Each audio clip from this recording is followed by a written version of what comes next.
Hello viewers, SA channel অ্যাকাউন্টিংয়ের পক্ষ থেকে তোমাদেরকে স্বাগত।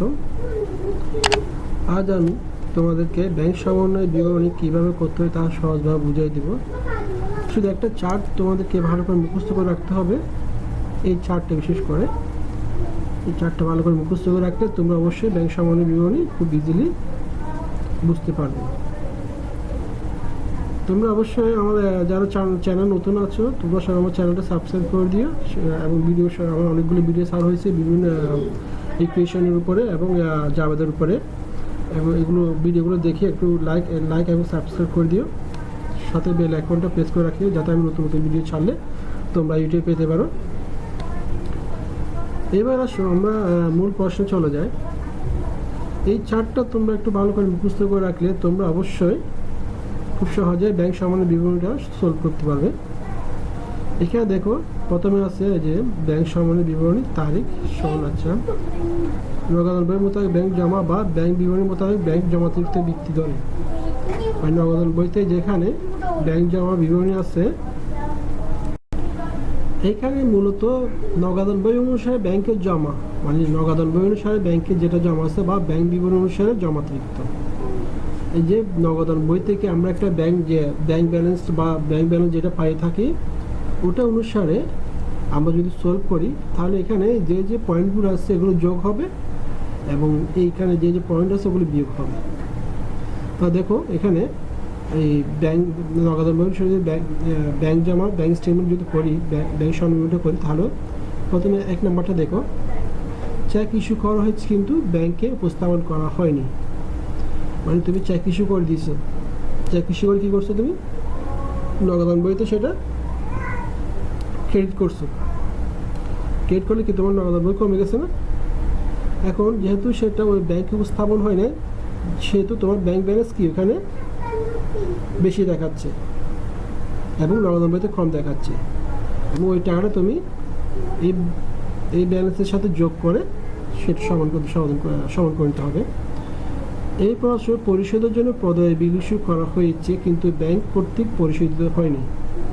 পদয় বিল ইস্যু করেছে বিভিন্ন ব্যাংকের মাধ্যমে যদি বিল ইস্যু করি অনেক সময় করে কি ব্যাংকে কি ওই টাকাটা খাটে না বা মূল্য খাটে না, কিন্তু আমি নগদান বইতে কী করেছি ওটা ক্রেডিট দিকে মানে দেখা ফেলছি, এটা কেটে রাখছি নগদান বইতে, কিন্তু ব্যাংকে কেটে না কাটার কারণে ব্যাংক জমা বেশি দেখাচ্ছে এবং নগদান বইতে ব্যাংকের জমা কম দেখাচ্ছে। তাহলে সেটা যোগ করে উভয় দিকে সমান করে নিতে হবে। এরপর আসলে ব্যাংক কর্তৃক মঞ্জুরিকৃত সুদ যা নগদান বইতে লেখা হয়নি। ব্যাংক অনেক সময় সুদ দিয়ে থাকে, এই সুদটা কিন্তু আমরা অনেকেই বুঝতে পারি না। যখন আমরা ব্যাংক স্টেটমেন্ট আনি ব্যাংকে আমরা যেন একটা স্টেটমেন্ট দেয় আমাদেরকে, ওই ব্যাংক স্টেটমেন্ট যখন এনে আমরা মিলাই দেখি এখানে ব্যাংকের সুদ ধরেছে কিন্তু আমরা নগদান বইতে সেটা লিখে নিই। এখন সেটা যোগ করে ব্যালেন্সটা যোগ করে নেওয়া। মক্কেলের স্থায়ী নির্দেশ অনুসারে ব্যাংক কর্তৃক মক্কেলের বিনিয়োগের সুদ বাড়ি ভাড়া লভ্যাংশ ইত্যাদি আদায়। এবং মক্কেল মানে ক্লায়েন্টের আমরা অনেক সময় কি বিনিয়োগের সুদ বাড়ি ভাড়া লভ্যাংশ ইত্যাদি আদায় করে থাকি, কিন্তু অনেক সময় যখন ব্যাংক স্টেটমেন্ট এনে দেখি তখন ওটা কিন্তু নগদান বইতে তোলা হয়নি। যখন ব্যাংক স্টেটমেন্টে আমরা যদি ধরি তখন দেখি তখন এটাকে অবশ্যই একটা মক্কেলের বিনিয়োগের সুদ যোগ হয়েছে, লভ্যাংশ বাড়িবার যোগ হয়েছে। তারপরে তখন আমরা কি করি ওই নগদান বইতে যোগ করে ব্যালেন্সটা মিলাই। আচ্ছা, আদায়ের জন্য ব্যাংকে চেক জমা দেওয়া হয়েছে কিন্তু ভুলবশত নগদ বইতে লেখা হয়নি। আদায়ের জন্য আমরা কি ব্যাংকে চেক জমা দিচ্ছি কিন্তু ব্যাংক সেটা আদায় করে নিয়েছি কিন্তু আমরা নগদ বইতে সে টাকাটা তুলে নিই, তাহলে যোগ করে ব্যাংক ব্যালেন্সটা মিলে নিই। প্রাপ্য বিল আদায়ের জন্য ব্যাংকে জমা দেওয়া হয়েছে। প্রাপ্য বিল আদায়ের জন্য ব্যাংকে জমা দেওয়ার ভুলবশত নগদ বইতে লেখা হয়নি। ওই আদায়ের জন্য চেক জমা দেওয়া আর প্রাপ্য বিল এগুলো সেম ইস্যু। এটা কি নগদ বইতে লেখেনি কিন্তু ব্যাংকে ঠিক জমা করে নিচ্ছে, ব্যাংক ব্যালেন্স বেশি আছে কিন্তু নগদ বইতে কম আছে, এগুলো যোগ করে নগদ বইতে ব্যালেন্সটা মিলাই নিব। ব্যাংকে নগদ টাকা জমা দেওয়া হচ্ছে কিন্তু ব্যাংক ভুলবশত জমা বেশি লিখেছে। অনেক সময় ব্যাংক ভুল করে থাকে, ব্যাংকের বিভিন্ন কর্মকর্তারা তারা পোস্টিং দিতে ভুল করে ফেলে, অ্যাকচুয়াল টাকা ওরা কম বেশি করে ফেলে। যদি বেশি হয় তাহলে যত টাকা বেশি হয়ে যাবে 570 থেকে 750 টাকা যেটা মাইনাস হয়ে ওই টাকাটাই এখানে লিখে দিতে হবে। আদায়ের জন্য চেক ব্যাংকে জমা দেওয়া হয়েছে কিন্তু ভুলবশত জমা বেশি লিখেছে, যে পরিমাণ কম লেখা হয়েছে। আদায়ের জন্য চেক ব্যাংকে জমা দেওয়া হয়েছে কিন্তু ব্যাংক ভুলবশত জমা বেশি লিখেছে। এটার মতোই, যে 7 নম্বর পয়েন্টের মতো, ব্যাংক ভুলবশত বেশি লিখে ফেললে যত টাকা কম বেশি লিখেছে বা কম লিখেছে ওই টাকাটা কি এখানে যোগ হবে। আদায়ের জন্য ব্যাংকে জমাকৃত প্রাপ্য বিল যা ভুলবশত কম টাকায় নগদানভুক্ত হয়েছে, যে পরিমাণ কম লিখেছে। এগুলো 7, 8, 9 এগুলো একই ক্যাটাগরি।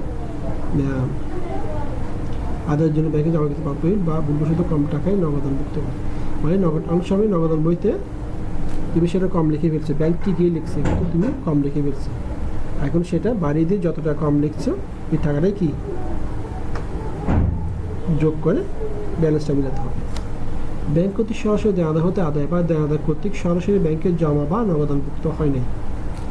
অনেক সময় দেনাদার ব্যাংকে সরাসরি টাকা জমা করে দেয়, সেটা কিন্তু আমরা বুঝতে পারি না। যখন ব্যাংক স্টেটমেন্টে আমি দেখি যে নগদান দেনাদারে কিছু টাকা আমাদের অ্যাকাউন্টে জমা করে দিয়েছে, তখন আমরা কী করি, ওই নগদান বইতে ওইটা যোগ করে এটা মিলাই নিব, আর যে জায়গাটা জমা হয় নগদান বইতে ওটা যোগ করে ব্যালেন্স মিলাতে হচ্ছে।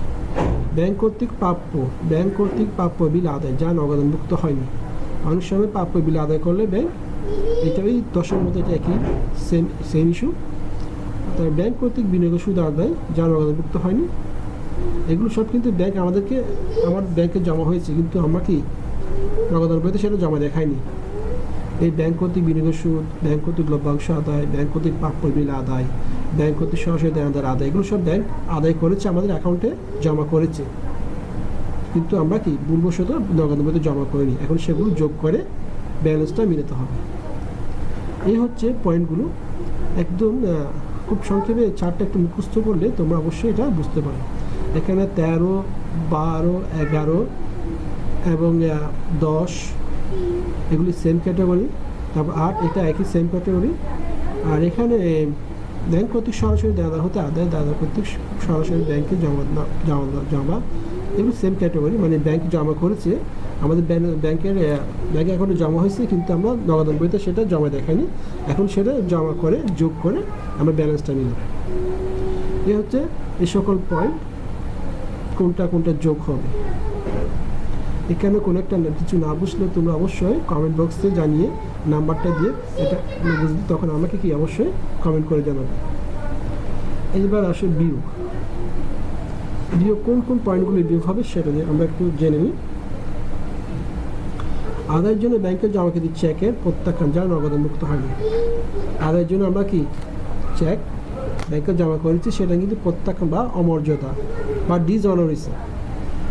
চেক জমা করছি কিন্তু আমি নগদান বইতে কি জমা লিখে ফেলছি, ডেবিট করে জমা লিখে দিচ্ছি, কিন্তু পর দেখছি ওই চেকটা কিন্তু আদায় হয়নি, এটা ডিসঅনার গেছে চেকটা।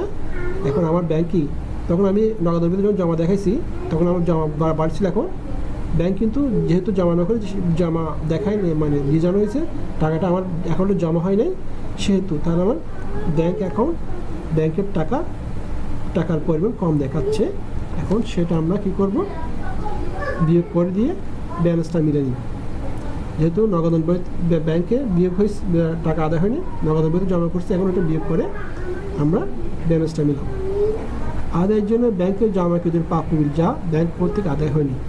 এই যে 1, 2 এগুলো একই, এই 2-2-এর মতোই, যেটা প্রাপ্য বিল আমি কিন্তু নগদান বইতে সেটা জমা দেখাইছি কিন্তু ব্যাংক আদায় করে নাই, এবং নগদান বইতে বেশি দেখাচ্ছে, ব্যাংকের অ্যাকাউন্ট কম দেখাচ্ছে। এখন ওটা বিয়োগ করে আমরা ব্যালেন্সটা মিলে নিব।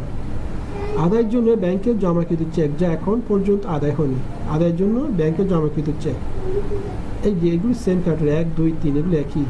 আমরা টাকা আদায়ের জন্য কি ব্যাংকে জমা দিছি, চেক, প্রাপ্য বিল এগুলো, কিন্তু কোনোটা ডিসঅনার হয়েছে, কোনোটা আদায় হয় নাই, কোনোটা কি আদায় হয়নি, কোনোটা ডিসঅনার হয়েছে।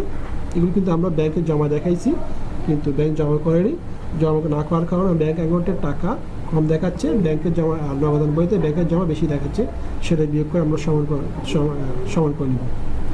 আদায়ের জন্য ব্যাংকে জমাকৃত প্রাপ্য বিল যা প্রত্যাখ্যিত হয়েছে কিন্তু নগদানভুক্ত হয়নি। আদায়ের জন্য ব্যাংকে জমাকৃত প্রাপ্য বিল যা প্রত্যাখ্যিত হয়েছে কিন্তু নগদানভুক্ত হয়নি। ব্যাংকে জমাকৃত প্রাপ্য বিল যা প্রত্যাখ্যিত হয়েছে কিন্তু নগদানভুক্ত হয়নি। আদায়ের জন্য আমরা ব্যাংকে প্রাপ্য বিল জমা দিয়েছি কিন্তু ব্যাংক কিন্তু নগদানভুক্ত হয় না। এখন সেটা কি বিয়োগ করে আমরা ব্যালেন্সটা মিলে নিই। ব্যাংক হতে সরাসরি পাওনাদার পরিশোধ বা নগদানভুক্ত হয়নি।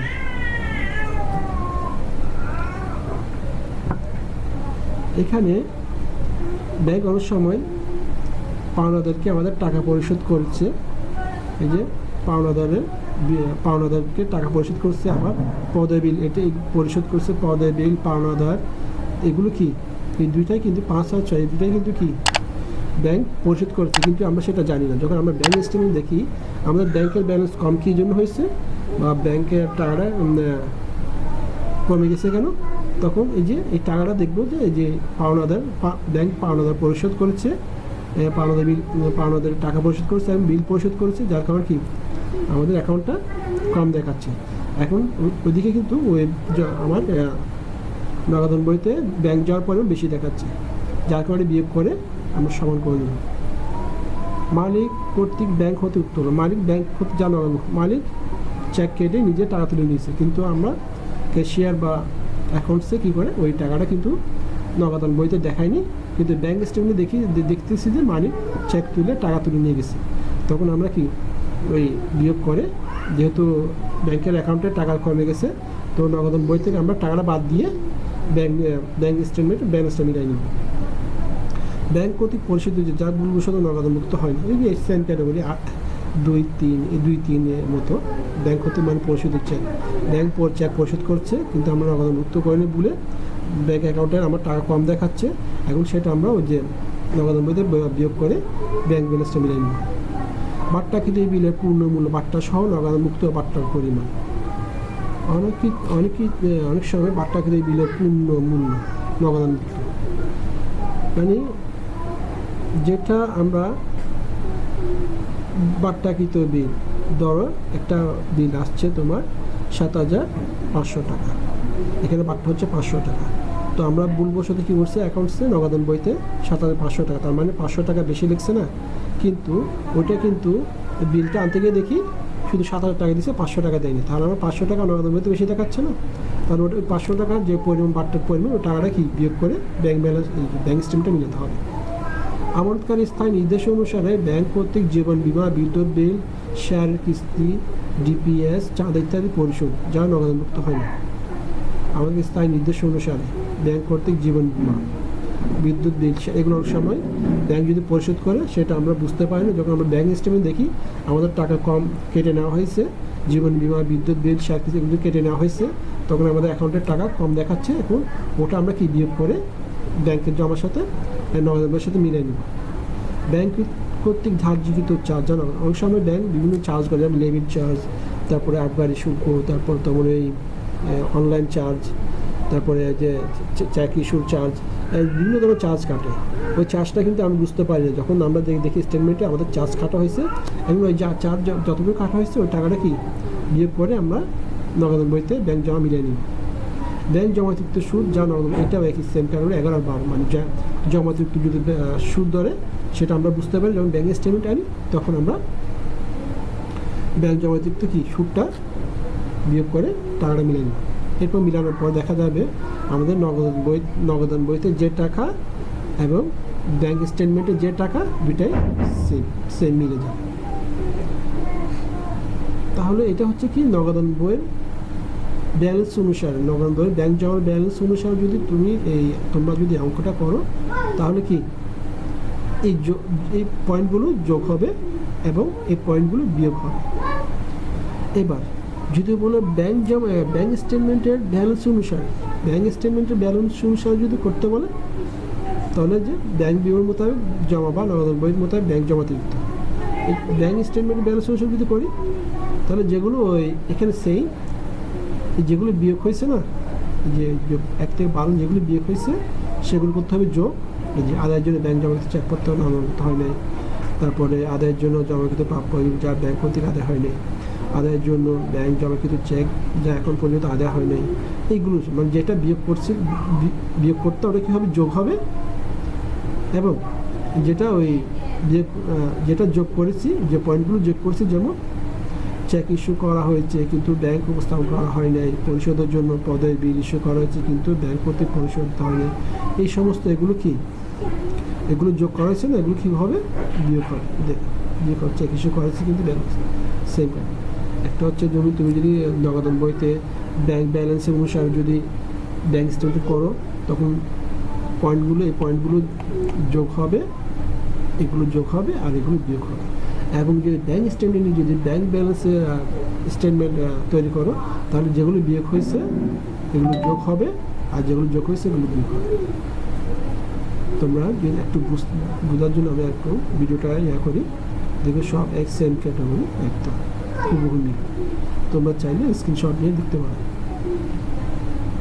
এ হচ্ছে সহজ পদ্ধতিতে ব্যাংক স্টেটমেন্ট তৈরি করা। এখন তোমাদের যদি এখানে কোনো কোয়েশ্চেন থাকে, তোমরা অবশ্যই কমেন্ট বক্সে কমেন্ট জানাবে। তাছাড়া আমি একটা প্রাইভেট ফার্ম একটা আমি আসি, অ্যাকাউন্টেন্সি আসি, আমাদের প্রতি মাসে ব্যাংক স্টেটমেন্টটা মিলিয়ে রাখতে হয়। যদি চাও আমি সেগুলো তোমাদের প্রুফ দেখাতে পারবো। আর নেক্সট টাইম আমি যদি বোর্ড কোয়েশ্চেন করবো, তখন তোমরা অবশ্যই আমার ভিডিওটা ফলো করবে। আজ এই পর্যন্ত, থ্যাংক ইউ। সাথে আমার চ্যানেলটা সাবস্ক্রাইব করবে।